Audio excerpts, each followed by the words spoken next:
Alright, the next thing we're going to talk about is strumming. Now, we're strumming with a plectrum, also known as a pick, and the first thing we need to do is to figure out the best way to hold a pick. What I generally tell students to do when they're starting off is to sort of make a hand puppet, if you will, just kind of keeping the fingers curved under, like this, with the thumb on top. And that's the general idea of how we're going to place a pick. I'm trying to get a good angle here. We're actually going to place the broad side of the pick across the finger and place the thumb on top. And thus, keeping the pick to where it has nice coverage with the thumb. There's good contact with the fingers. And we don't need a whole lot of the pick actually hanging out. We don't want to see something like this. If we do, then there's too much, you run the risk of the pick actually coming in contact with the strings and going flying out of the fingers. So we want the fingers to be curved, and we want the thumb to come in contact with the fingers, and the bottom of the pick to be sticking out. So that's generally what I suggest students to do when they're holding the pick. The next thing is actually how to strum. We don't want to move from the elbow joint as much as we do from the wrist. We want the wrist to be nice and relaxed. We don't want to just keep it stiff and then do this right here.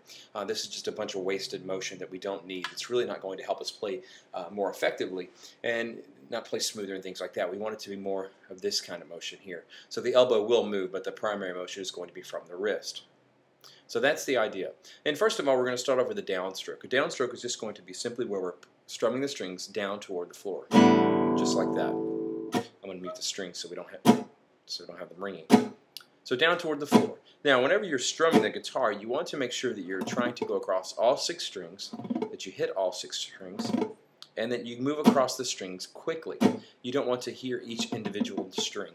Excuse me, but you actually want to hear everything sound as a chord. That's the whole idea of a chord, sounding all the notes together. So you want this pick to move across the string quickly. Now the upstroke is going to be simply moving the hand backward, just going up. Now we don't want to turn the hand in any way going from the downstroke to the upstroke. We don't want to do anything like that. We want to keep the hand, the top of the hand, parallel with the guitar top, in line with the guitar top.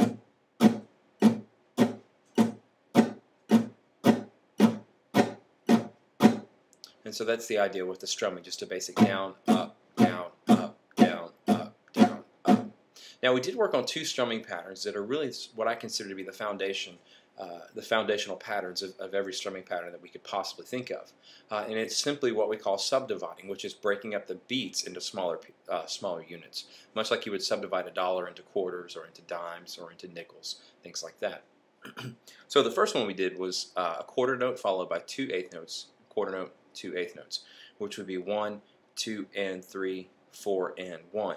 Now we're going to play this on the guitar, on the strum, and actually playing down, down, up, down, down, up, down, down, up, down, down, up. So if I play a G chord, it'll sound something like this. Down, down, up, down, down, up, down, down, up, down, down, up, down.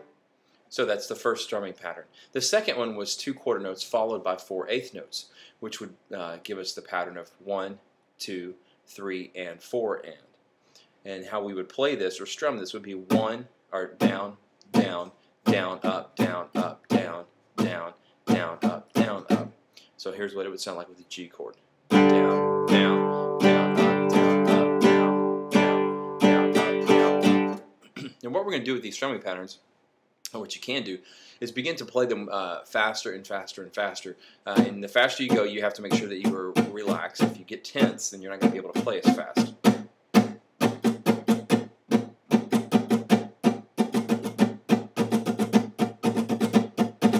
I'm demonstrating the second strumming pattern, the down, down, down, down, down, down, down.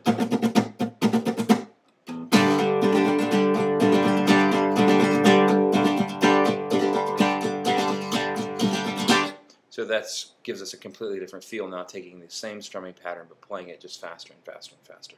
So that's what we have discussed, and that's what I would practice. I would start with just doing downstrokes, then add the down and up, and then try those 2 strumming patterns.